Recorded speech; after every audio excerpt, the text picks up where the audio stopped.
What if the road ahead isn't as empty as it seems?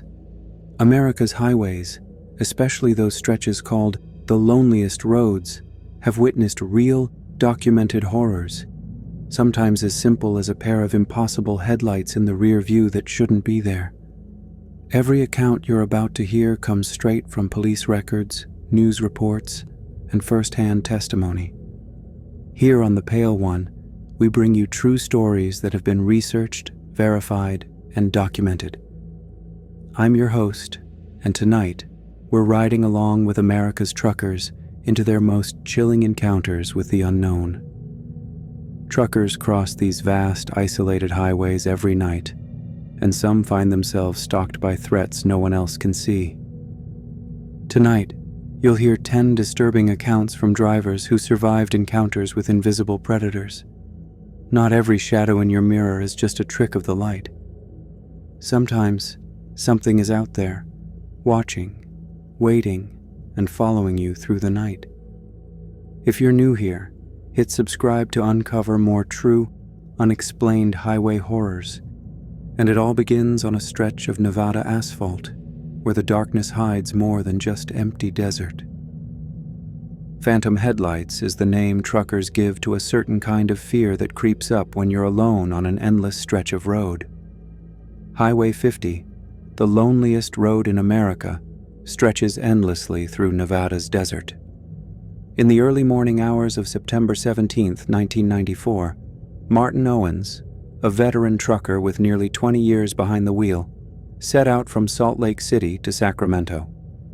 He was last seen at a rest stop near Ely, Nevada, a routine stop on a route he'd driven countless times.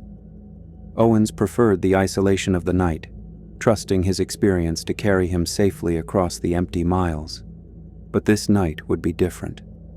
Owens's story took a turn around 3:07 a.m., when a traffic camera caught his rig rolling west, about 45 miles past where fellow trucker Dale Howell had seen him earlier that night. Not long after, Owens's voice crackled over the emergency radio channel. At first, his tone was steady, almost annoyed, as he described a vehicle riding his bumper, its headlights so bright he couldn't make out the car itself. "They're riding my bumper. Can't see anything but those damn lights," he said. The minutes dragged on, and the headlights stayed glued to his mirrors, never passing, never falling back. Other truckers listening in advised him to pull off at the next rest stop, still 12 miles ahead. Then the panic set in. Owens's next transmission was sharp, desperate. "They're trying to run me off the road. Oh God, they're coming alongside me now." His words cut out mid-sentence. Truckers 30 miles behind reported seeing those headlights swerve violently off-road. Then nothing. The radio went silent. Owens's truck never reached its destination. All that remained was the echo of his last words and the uneasy static left behind. Search teams arrived as dawn broke, scouring the highway and the surrounding desert for any sign of the missing rig. There were no skid marks, no debris, no evidence of a crash. Tire tracks eventually led investigators down a maintenance road that veered away from the highway, stretching for 7 miles before ending abruptly in the middle of the desert. Days of searching turned up nothing. No truck, no trailer, no sign of Owens. It was as if both man and machine had been swallowed whole. Weeks later, a hiker stumbled across Owens's wallet 30 miles north of where the tire tracks had ended. His license, credit cards, and cash were still inside. Months after that, a road crew found his CB radio in a dry creek bed 15 miles from the highway. The fingerprints on it didn't match anyone in the system. Years passed before a partial VIN plate from his truck surfaced in a remote, abandoned mining site, accessible only by rough dirt roads, raising even more questions about how a vehicle that size could vanish so completely. Theories circled: cargo theft, insurance fraud, organized crime. None explained the precision or the total disappearance. Some whispered about gangs exploiting the isolation. Others pointed to the unnatural, blinding headlights and the sense that something out there knew how to make a person vanish without a trace. To this day, the case of Martin Owens remains unsolved.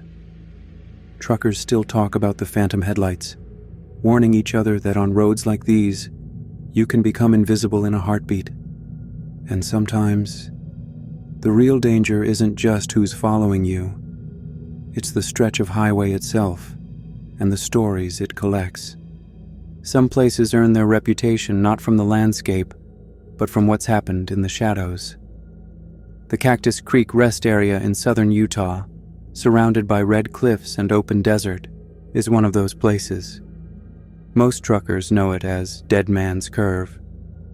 In 1998, 2 disappearances within weeks turned this quiet stop into a warning for anyone who spends their nights on the road. Thomas Malone was the first to vanish. He was 38, a long-haul driver who kept to a strict schedule and rarely missed a check-in. On an October night, Malone pulled his red Kenworth into the rest area. Security cameras captured his truck at 11:37 p.m., parked with the cab undisturbed.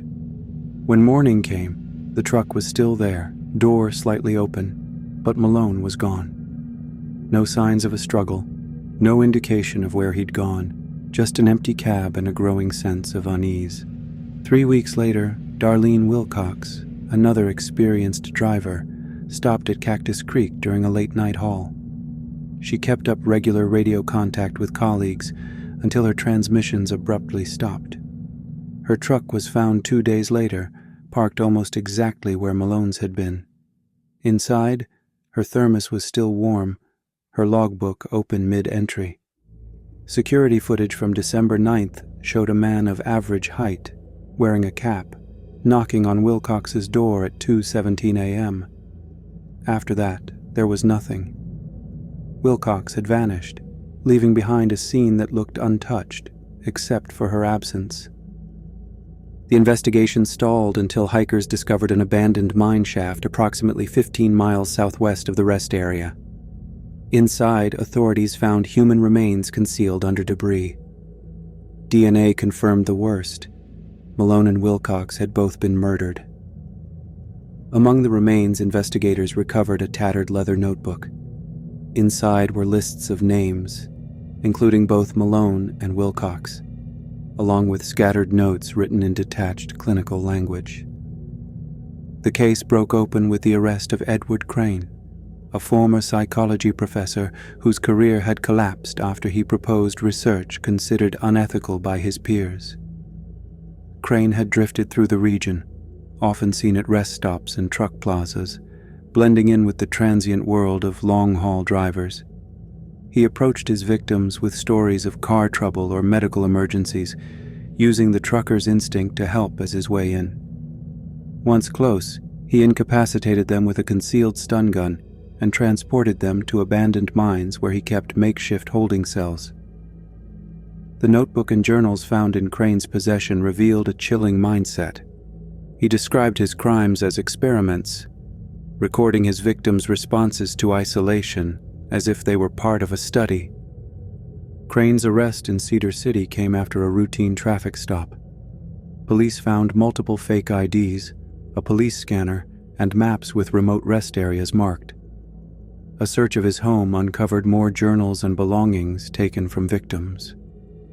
He was convicted of 4 counts of kidnapping and murder, but investigators believe there are more victims who may never be identified, given the solitary nature of trucking and the vastness of the region. The Cactus Creek Rest Area still carries the weight of these crimes. Security has improved. Brighter lights, more cameras, panic buttons, but many drivers refuse to stop there after dark. Dead Man's Curve is a name that lingers, a reminder that even the most ordinary places can become dangerous when trust is used as bait. For truckers, the lesson is clear.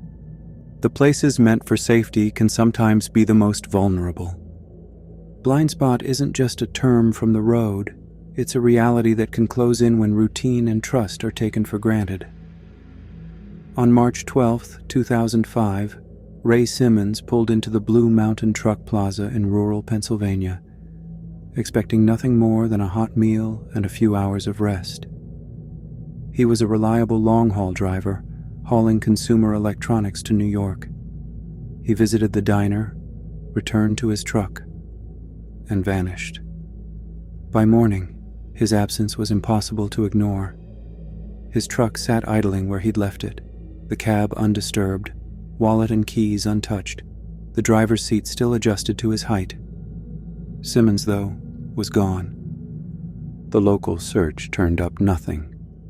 Then, a jogger found a Polaroid on a back road a few miles from the plaza. The image showed Simmons unconscious, hands bound with zip ties, slumped against what looked like concrete walls. That single photo shifted everything. The background matched the kind of storage units that dotted the area, and the clear evidence of abduction brought the FBI into the case. Investigators realized this wasn't a disappearance. It was a targeted attack. Attention soon focused on Howard Keegan, a former employee at the truck plaza. Keegan worked odd hours and blended in, never drawing attention. He knew drivers' habits, where they parked, how exhaustion made them vulnerable, and the false sense of safety that came with routine. He exploited that knowledge with chilling precision. Keegan's method was calculated. He used a telescoping catch pole, the kind animal control officers use, to restrain his victims at arm's length. Once subdued, he injected them with a sedative, making resistance impossible. The abductions happened in seconds, hidden from view in the shadows of the lot. When police searched Keegan's home, they uncovered a disturbing collection: Polaroids of other men in similar conditions, handwritten notes tracking truckers' schedules, and maps of remote sites. Some faces in the photos were blurred, others never identified. The evidence suggested that Simmons was only one victim in a larger pattern, and the full count of those targeted might never be known. Keegan refused to answer questions about how many drivers he'd taken or why he chose his methods. The lack of closure left families with only fragments: photos, notes, and the echo of unanswered questions. Simmons's wife later said, "His loss took the sense of freedom from an entire community of drivers." The case forced a reckoning. Security at Blue Mountain and similar truck stops changed. More lights, more cameras, regular patrols, and new training for drivers about recognizing threats, even in familiar places. The FBI began including modules on crimes against transportation workers, and law enforcement started routine sweeps of high-traffic stops. Yet the sense of vulnerability lingers. Even with new measures, the reality remains that truckers spend their lives in motion, alone with the road and whatever waits in the blind spots. Sometimes the danger wears a familiar face or slips in under the cover of routine. And as drivers learned in the wake of Simmons's disappearance, the scariest threats are the ones you never see coming, until the signal goes dead. "Signal lost" became more than just a phrase on the radio the night Victor Reese disappeared in the Bitterroot Range. November 2008 brought a snowstorm that swallowed the mountain highway in darkness and ice. Reese, a veteran trucker with a reputation for caution, was running Highway 472 alone, navigating the switchbacks and whiteout conditions. By morning, searchers found his rig pulled off the road near Deadfall Canyon, engine off and doors locked. Reese was gone. Inside the cab, everything was in order. His wallet sat on the dash, thermos still half full, logbook open to his last entry. There were no broken windows, no scattered belongings. The only sign that something had happened was outside. Tire tracks leading away from the highway, veering onto a maintenance road before ending abruptly in a drift of snow. The stillness around the truck felt deliberate, as if someone had gone to great lengths to erase their presence. Days into the search, officers discovered a black Ford Explorer hidden off a logging trail, branches and snow piled against its sides. Inside, officers found a dashboard light bar, zip ties, duct tape, and a stun gun. Reese's blood stained the seats. Whoever had driven the SUV had wiped it clean of prints, but the evidence was clear. Reese had not left the road by choice.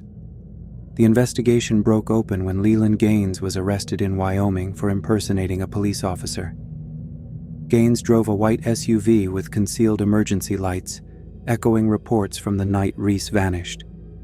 In his apartment, police found replica badges, uniforms, police scanners, and a collection of CB radios.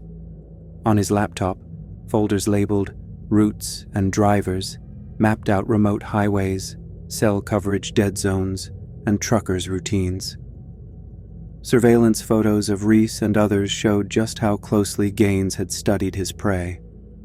Confronted with the evidence, Gaines described his method without emotion. He listened to CB chatter during storms or breakdowns, tracked drivers who reported their locations, and followed them into isolation. He'd wait for a trucker to pull over, activate his hidden lights, and approach in uniform. "They always open the door," he said. "When someone thinks you're a cop, they don't question it. They're programmed to comply." Once inside, Gaines used a stun gun, zip ties, and the threat of authority to control his victims. He took Reese to a hunting cabin deep in the wilderness, a place only reachable by four-wheel drive. Reese tried to escape, but the cold and snow were unforgiving. Gaines's confession linked him to 3 other missing drivers, all taken from lonely stretches during storms, their trucks left behind as if the road itself had swallowed them. The case forced an immediate change in trucking safety. Drivers now call dispatch to verify any law enforcement stop, no matter how official it looks. Trust but verify became the rule, a hard lesson from a predator who wore the mask of protection. Highways can feel endless, but isolation makes every sound and signal matter. Sometimes what breaks the silence is a warning you can't afford to ignore. There are stretches of highway where a single detail can turn routine into dread. Along Interstate 10, the sound of a whistle at night became a warning no one understood until it was too late. The first victim, Peter Krause, was found in his cab at a rest stop outside Tucson in December 2010. At first, his death was ruled a heart attack, until a county coroner noticed bruising around his neck and the faint imprint of a wire. In his hand, investigators found a cheap blue plastic whistle, the kind sold in dollar stores. That odd detail was noted, but its meaning wouldn't become clear until the pattern emerged. 7 months later, in July 2011, Darren Wilkins was discovered at a remote rest area in New Mexico. His life ended in the same way. This time, the whistle was yellow. Days after Wilkins, Elena Vasquez was found in Texas, her murder marked by a red whistle. Each victim was alone, each cab locked from the inside, and each was killed with a length of picture-hanging wire. Easy to buy, easy to hide. These were not random acts. The killer targeted rest stops with low traffic, picking drivers who traveled alone and parked far from the main buildings. The color of each whistle matched nothing in the truck or the driver's belongings. It was a calling card, deliberate and mocking, and it earned the killer a name, the Whistler. The investigation revealed a methodical predator. Raymond Mercer, a former security system installer, posed as a consultant selling discount security devices. He approached drivers with a clipboard and a business card, offering to demonstrate alarms or locks. Mercer's routine was always the same: friendly, helpful, and just official enough to put drivers at ease. He used a handheld scanner to listen for CB radio chatter, circling rest areas to find drivers who weren't talking to anyone, who wouldn't be missed if they stopped responding. Once he'd chosen a target, Mercer waited for the lot to empty out, then made his approach. His pitch was a distraction. The real intention came when he asked the driver to lean forward or step out to see a demo. That's when he struck, using the wire to kill quickly and quietly. The break in the case came from Melissa Torres, a night cashier at Roadrunner Truck Plaza in Los Lunas. She noticed Mercer's routine, always seeking out solo drivers, always lingering by the edge of the lot. When Vasquez's murder hit the news, Torres remembered a license plate she'd written down and called it in. That tip led police to Mercer's home, where they found a folder labeled Rest Stop Protocol. The document detailed every step, scanning CB frequencies, identifying isolated trucks, mapping out rest stops with the least surveillance. Stacks of receipts for colored whistles and rolls of picture wire filled a drawer. In Mercer's van, police found a crude map of Interstate 10, with colored dots marking each murder. The Whistler's crimes changed how truckers thought about safety. Panic buttons appeared at rest stops, and drivers started traveling in pairs or keeping constant radio contact. The Never Alone campaign spread through the trucking world, reminding everyone that the real danger often waits where you feel safest. Mercer's legacy is a lesson in vigilance, one that lingers every time a driver pulls into a dark, empty lot and wonders what else the road might be hiding. Black ice doesn't announce itself. It waits, invisible, until a single misstep reveals its presence. On February 3, 2013, Michael Kaufman was guiding his 18-wheeler across Michigan's Harbor Springs Bridge in steady snowfall. Kaufman, a veteran trucker, slowed as he approached the middle span, trusting his instincts to keep him safe on roads that often turned treacherous in winter. But what he couldn't see, what no one could, was the nearly transparent sheet of ice under his tires and the silent failure built into the bridge itself. As Kaufman's rig drifted across the glazed surface, the guardrail to his right collapsed without warning. The steel barrier meant to protect folded in on itself. Kaufman's truck slid sideways, wheels spinning helplessly, and crashed through the broken rail. The semi plummeted nearly 70 feet and landed hard on the frozen Pine River below. The impact shattered the windshield and left Kaufman pinned in the wreckage, alive, but with injuries that would end his career. Rescue crews worked for hours to reach him, fighting the cold and the twisted metal. Kaufman survived, but the cost was 17 surgeries and months of painful recovery that would leave him with lasting scars and memory loss. The initial explanation, another winter accident, crumbled under scrutiny. Investigators pulled apart the guardrail's remains and found extensive corrosion inside the anchoring system, hidden from view during routine inspections. The damage wasn't new. It had been building for years, invisible beneath layers of paint and patchwork repairs. The bridge's maintenance records told a story of shortcuts and neglect. 5 years before the collapse, a repair crew had replaced sections of the anchoring system, but failed to address deeper structural issues. What looked solid on the outside was already compromised within. The paper trail behind the bridge's condition led to a deeper rot. Jacob Merritt, a highway maintenance supervisor, had sent repeated warnings about the Harbor Springs Bridge. His reports detailed the corroded anchors and the risk of catastrophic failure. But those warnings never made it to the people who could act. Instead, internal emails revealed a deliberate effort to bury the truth. "Find a way to make this a next fiscal year problem," Merritt wrote in frustration, his words later leaked during the investigation. Leonard Walsh, the regional director, ordered that inspection reports be altered, changing urgent warnings into mundane maintenance notes. The goal was clear: avoid repairs that would break the budget, even if it meant gambling with lives. After Kaufman's near-fatal plunge, Michigan launched an urgent review of every bridge with similar design and age. 47 were flagged for immediate repairs. 9 were closed outright. The problem was not unique to one state. Across the country, cost-cutting and secrecy had allowed dangerous infrastructure to remain in use, putting every driver at risk.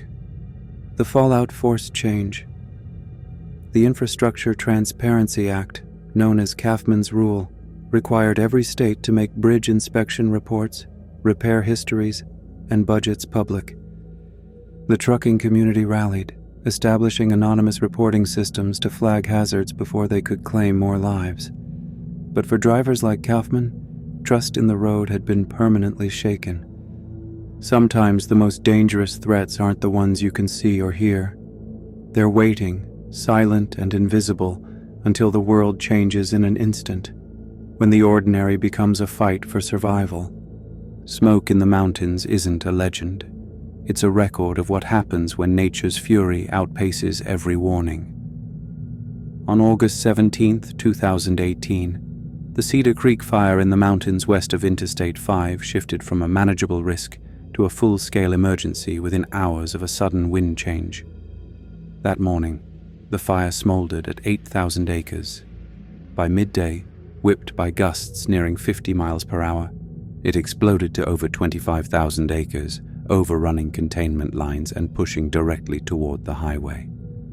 For Teresa Blackwell, a veteran trucker, the road ahead became a gauntlet of smoke, flame, and chaos. Blackwell's dash cam captured the moment the world shrank to a tunnel of gray and orange. Visibility dropped to less than a quarter mile. Embers rained against her windshield. She could just make out the silhouettes of other vehicles, some already abandoned, others idling with hazard lights blinking in the gloom. Her training kicked in. She reached for her radio and issued clear, urgent instructions. Shut your engines down, conserve batteries, and cover your faces with wet cloths.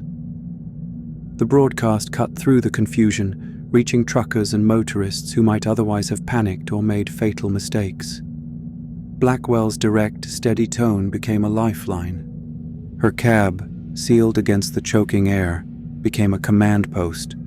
She inventoried her supplies, drinking water, an emergency breathing mask, a fireproof jacket, and kept monitoring the radio for any sign of emergency services. The wind howled, carrying the roar of the fire closer. The dash cam footage shows her glancing at the side mirror, watching as the world outside flickered with shifting light and the sky darkened to an unnatural dusk. Then, near mile marker 752, a massive Douglas fir, burned hollow by the flames, crashed across the highway. The tree crushed a compact car, pinning its driver, Martin Delaney, inside.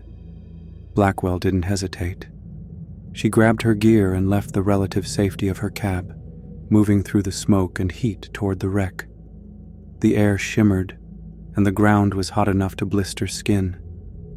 Her external camera caught the frantic minutes as she pried open the twisted metal, pulled Delaney free, and dragged him to the shelter of her truck. She radioed for help. "I've got an injured civilian male, approximately 70, unconscious but breathing, significant head laceration, vehicle crushed by fallen tree at mile marker 752, immediate medical evacuation needed." Without her, he would have died within minutes, doctors later said. Delaney spent 2 weeks in the ICU with a fractured skull and third-degree burns, but he survived because Blackwell acted when others froze. The Cedar Creek fire exposed critical failures in communication and response. Investigators found that the fire's rapid advance could have been anticipated, but confusion between agencies delayed both warnings and road closures. In the aftermath, California overhauled its emergency protocols, linking fire modeling directly with highway management to prevent future entrapments. Trucking companies upgraded emergency kits, adding air filtration masks and thermal blankets. Blackwell's dashcam footage became a staple in training sessions for drivers and first responders. She worked with the American Trucking Association to develop wildfire-specific training, ensuring her experience would help others survive. Some dangers on the road are visible. Others, like the next story, reveal themselves only when it's nearly too late. Some cargo moves under cover of darkness for a reason. On October 12, 2016, Marcus Delaney took the wheel of his rig outside Boise, Idaho, tasked with transporting a Level 4 containment cylinder from the Nordine Chemical Research Facility. The job called for tight security and constant vigilance. Delaney didn't know what was inside the cylinder. He wasn't authorized to ask, but the instructions were clear. If anything went wrong, evacuate immediately to a 5-mile upwind distance and use the emergency containment kit only as a last resort. The specialized shipment was bound for the DHMS facility in Missoula, and the route would take Delaney through some of the most isolated stretches of mountain highway in the region. Late into the night, trouble started without warning. As Delaney guided the truck along Route 375's narrow curves, his dashboard went dark. A cascade of error codes flashed, then the engine died, silencing everything except the wind outside. The alternator, a specialized unit powering both the engine and the trailer's cooling system, had failed. Backup batteries kicked in, but Delaney knew they would only keep the cooling unit running for 30 minutes, barely enough time to act before the cargo's temperature climbed out of the safe zone. He managed to steer the powerless rig to the shoulder, relying on what little battery life remained. The quiet was broken by a sharp hissing from the trailer. Delaney grabbed his flashlight and checked the external monitoring panel. The readout showed the internal temperature rising and vapor traces, unidentified, but enough to trigger every alarm in his mind, were already present inside the trailer. Every protocol he'd memorized was now a countdown. Delaney faced 3 choices: try to repair the electrical system, deploy the emergency containment bag, or move the cargo as far away from others as possible, a procedure called intentional isolation. The nearest town was over 30 miles away and time was running out. He chose the emergency containment kit, knowing the risks. He suited up in the protective gear, opened the trailer, and found a hairline crack in the cylinder's surface.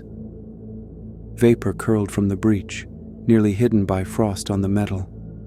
Working quickly, he wrapped the cylinder in the reinforced containment bag and sealed it, buying precious minutes but at the cost of direct exposure to the unknown compound.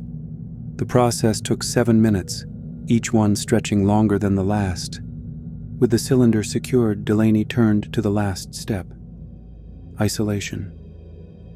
He used the slope of the road and the last of the battery power to guide the truck onto a fire access trail, putting as much distance as possible between the cargo and the highway. He parked in a clearing, deep in the woods, then hiked back toward the road to wait for help. Emergency crews arrived hours later, and federal investigators credited his actions with preventing a potential disaster. The incident triggered a congressional investigation into hazardous materials transport.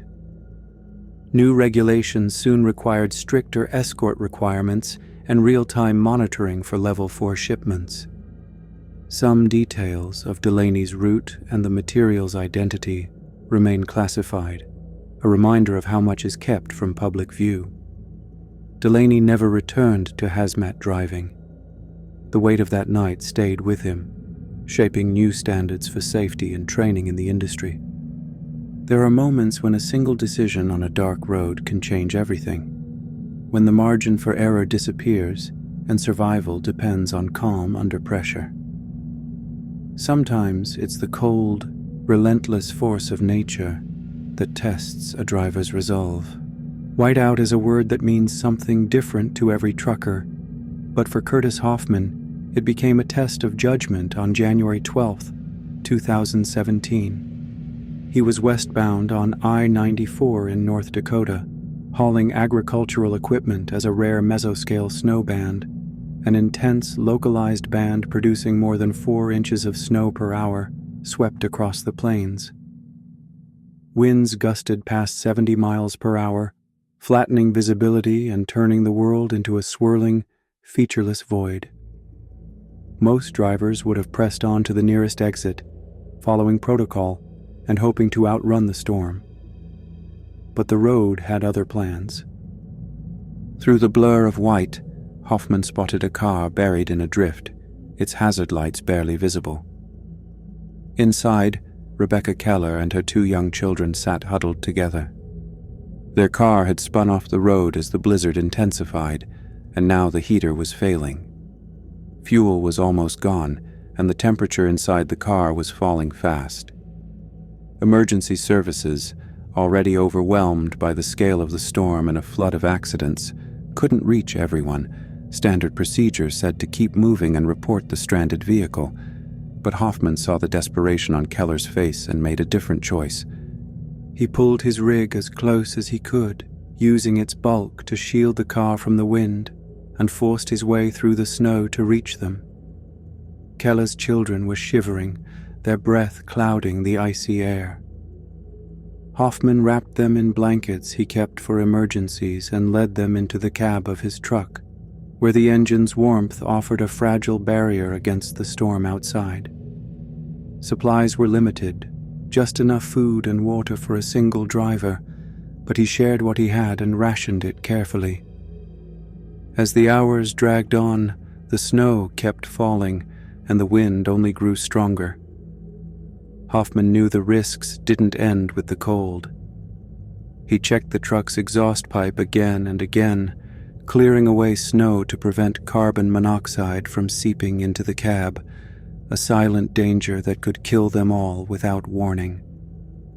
He ran the engine only as needed, conserving fuel while packing snow against the doors and windows to create a layer of insulation, a trick he'd learned from old-timers who'd survived winters on the road. 12 hours passed before rescue crews could cut a path through the drifts. When they reached Hoffman's truck, they found the family alive and stable. The dash cam footage, later used in training for both truckers and emergency responders, showed the moment Hoffman first spotted the stranded car and the relentless, blinding conditions that followed. His decision to stop and help, despite every rule telling him to keep going, became a rallying point for drivers across the country. At first, Hoffman's employer reprimanded him for breaking protocol, but the outrage from fellow drivers and the public quickly changed that. The company reversed its stance, launching the Hoffman Winter Safety Initiative to better equip and train drivers for emergencies. North Dakota passed the Hoffman Act, giving legal protection to commercial drivers who stopped to help during declared weather disasters. Rebecca Keller called Hoffman the kind of hero who refuses to drive away. If this story moved you, share it to honor those who stop to help in emergencies. Sometimes the greatest danger isn't what you expect. It's what you discover when you least want to see it. There are places on America's highways where the line between routine and danger blurs without warning. Blind Curve is more than a stretch of asphalt. It's a test of nerve, a space where the unknown waits just out of sight. On June 7th, 2018, veteran driver Alan Reed faced that reality firsthand at the overlook near Widow's Turn on Independence Pass. Reed was hauling refrigerated pharmaceuticals, eyes scanning the empty road ahead, when his route took him through a section notorious for its tight bends and sudden drop-offs. He'd driven it before, always alert to the way the mountain shadows played tricks with distance, but nothing prepared him for what stepped out of the darkness that night. Reed's headlights caught a figure waving a flashlight, flagging him down with the urgency of a motorist in distress. He slowed, wary but unwilling to ignore someone who might need help. As he pulled to a stop on the narrow shoulder, a second man emerged from the trees, face hidden beneath a hood, gun leveled at the cab. The first words were cold and practiced. "Cooperate, and you'll walk away." Reed's heart hammered, but his mind stayed clear. He'd heard stories of hijackings in isolated places, but never expected to face one himself. The attackers ordered him out, demanding the keys and access codes to the cargo hold. Reed complied, hands steady, watching for any chance to turn the situation. As one of the men climbed the steps to the cab, Reed remembered the pneumatic brake release lever mounted just below the seat. The moment the attacker leaned in, Reed yanked the lever. A deafening blast of compressed air shot from under the cab, catching the man square in the chest and sending him sprawling backward. The second attacker flinched, firing a wild shot that shattered the side mirror but missed Reed entirely.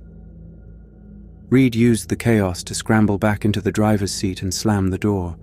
He started the engine, floored the accelerator, and sent the rig fishtailing down the pass, headlights bouncing across the guardrail. The attackers vanished into the trees as Reed radioed for help, voice shaking but alive. He kept driving until he reached the next town, where he met highway patrol officers who had already picked up the two suspects, later identified as the Markham brothers, near the Overlook. The investigation linked the Markhams to 7 similar ambushes targeting truckers on remote routes, all staged at blind curves or overlooks where escape was nearly impossible.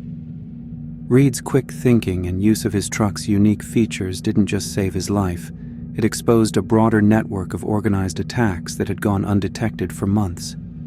The Markham case led to new warnings for drivers.